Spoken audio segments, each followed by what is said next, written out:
Hi guys, welcome back to another Matchbox Garage video. I'm Rob and today I'm going to attempt to take this Vauxhall Victor from shabby to shiny. And this is going to be one of the very few videos that I'm just going to do, or attempt to do a restoration rather than a custom or something a little crazy. So we'll start by drilling down the centre of the post, remove the flange and tap the hole.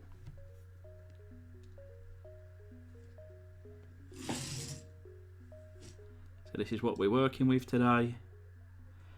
Not much paint remaining, so that's not going to be too difficult. Nice tow hook, a metal tow hook, which seems to be quite rare. Most of my tow hooks are plastic. Opening rear hatch. The base is in relatively good condition. A few little, marks here and there, but it reads Vauxhall Victor estate car, made in England by Lesney, number 38.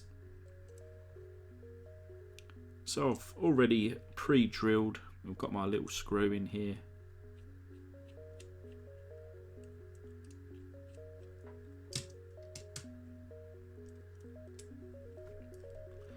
Now sometimes whilst recording I try to aim for perfection, so I edit out certain bits and pieces, but I thought I'll just leave this little bit in here because sometimes these cars can be a little bit difficult.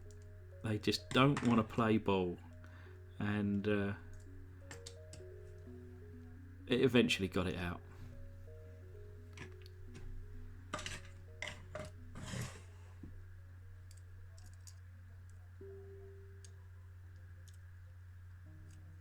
So removing the base, just one rivet, and then it's kind of attached on the back side.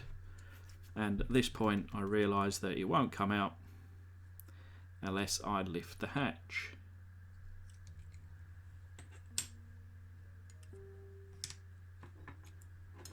So going back to the base, it's in good condition, like I say.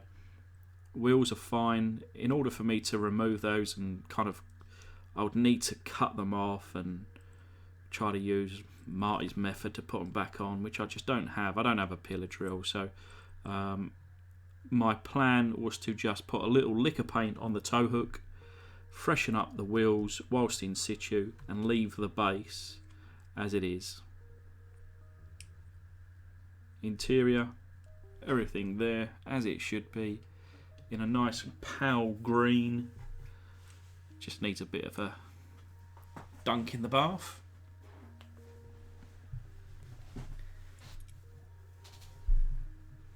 The window section had another little tab which I pre-drilled, and that now will just pop off. So it's a little bit tricky. It's it goes under, then over, and then it clips in, and But thankfully the glass is in good condition, and a bit of a soapy bath plus pledge will bring that up nice and new. So that's a metal rear door. Some of the rear doors that I've got on some other models are plastic, so that's quite a nice touch that it's metal. And before I took the paint off, like I say, this is a restoration attempt. I wanted to try my hardest to match the paint, and I felt that I've done it justice. These are the paints that I went with. I started with a base. I used 2 millimeters or 2 millilitres rather of Tamiya X2 white. I added, whilst using a cocktail stick, 20 drops, exactly 20 drops of lemon yellow X whatever it is, X8, and then 1 singular drop of green X5. Done a 2-to-1 ratio with my X20A thinner.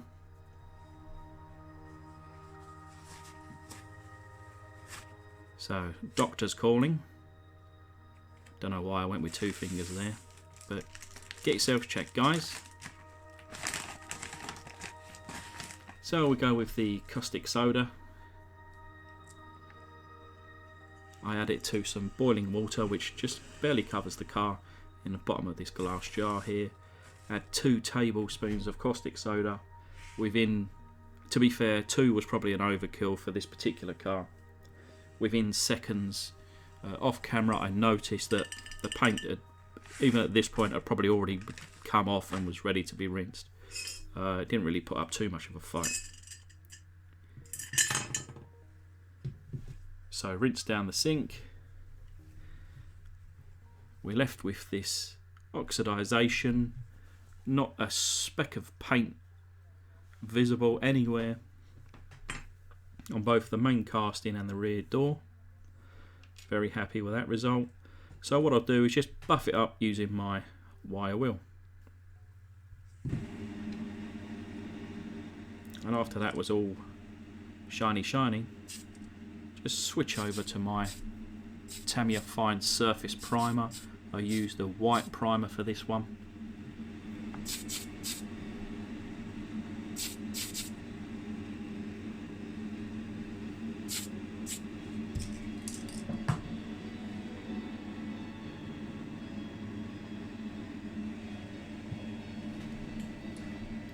Nice, quick and easy. Just a single coat, which is more than what Matchbox, did I say Matchbox? That Matchbox did in the day.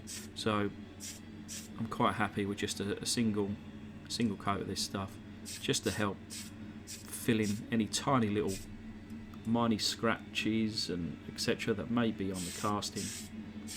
Plus, of course, it helps adhere the paint to this also.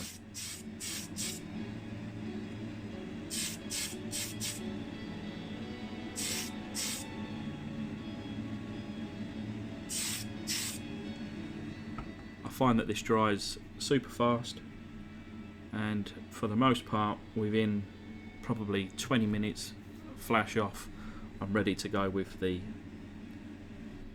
body colour. So using my airbrush, I was having a little bit of difficulty here, not too sure why. There was a couple of little splatters. Perhaps my airbrush was dirty, or maybe this paint just wasn't playing ball. Some days I find that, you know, I could do 10 lots of the same, 8 times it will be fine, one it will be too dry, or one it will be too wet. You know, I'm always playing around with it, and some days I'm super happy with the results, some days less so. But actually, after I'd finished off putting on all the final coats, which I tend to do off camera so I can concentrate rather than look through the camera, I tend to, you know, I'm kind of 90% happy with most of the paint jobs that I do.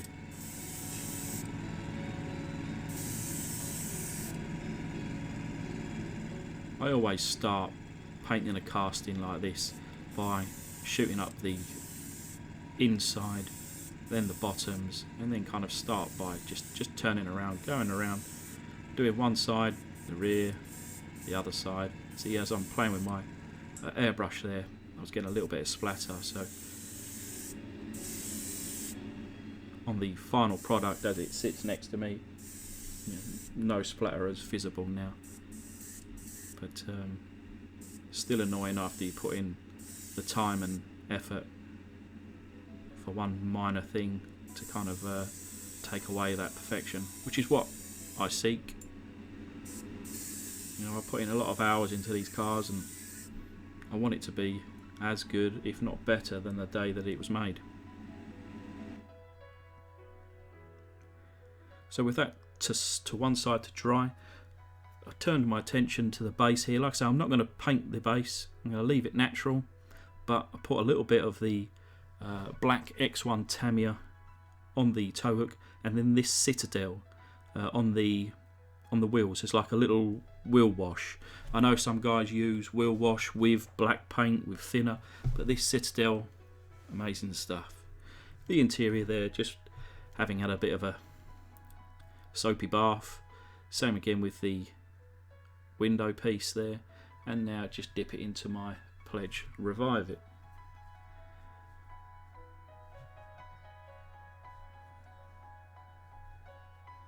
Now perhaps as a true restoration I could have just left the windscreen raw, but this does bring a bit of shine which I'm sure no one will complain about. Well, maybe one or two will complain still.